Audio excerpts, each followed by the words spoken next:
მოგესალმებით, ჩემო მეგობრებო და გამომწერებო და იუთუბელებო. მოკლედ ჩართვით, შემოვდივარ. ესეთი კითხვაა თქვენგან შემოსული. ვინ შემოდის და გვითვალთვალებს, სოციალურ ქსელზეა საუბარი, ქალია თუ კაცია? ქალია თუ კაცია? აი ესეთი კითხვა შემოვიდა და აი ესე მოკლედ ავიღე Teenwich Tarot card. აბა ვნახოთ. ვინ შემოდის და ვინ გვითვალთვალებს, ქალი თუ კაცი? იქნება პირველი ვარიანტი, ვინ შემოდის და გვითვალთვალებს სოციალურ ქსელში, და იქნება მეორე ვარიანტი. აი მეორეს ორი ამოყვა. ამიტომ თქვენ ხე ჩაიფიქრეთ, პირველი ან მეორე, ვინ შემოდის და გვითვალთვალებს, მამაკაცი რა თქმა უნდა, პაჟი პენტაკლი, ასე ვთქვათ, ახალგაზრდა. პირველ ვარიანტთან ესეა.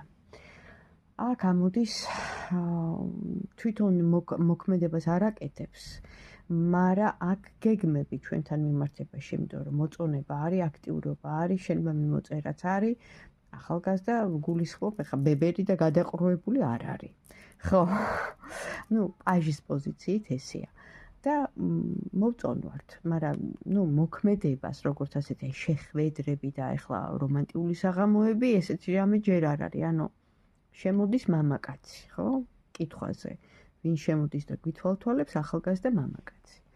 ეხლა არის მეორე პოზიციის კითხვა, ვინ ჩაიფიქრა მეორე პოზიცია, ვინ შემოდის და გვითვალთვალებს.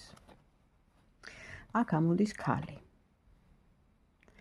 და მთელი ქალთა საზოგადოება შეიძლება ითქვას. მე არ ვიცი, ვის გადაეღობა თქვენი პერსონა წინ.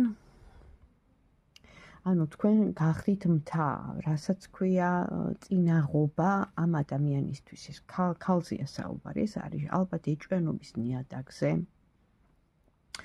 შეიძლება არის თქვენი მოწინააღმდეგე, კონკურენტი, ან ყოფილის, რა ვიცი, მოკლედ ბევრი ვარიანტები შეიძლება განვიხილოთ საჯარო გაშლა, მაგრამ ფაქტიურად ეს ადამიანი მეორე ვარიანტთან ვინ შემოდის, ქალია, მაგრამ მარტო არ არის.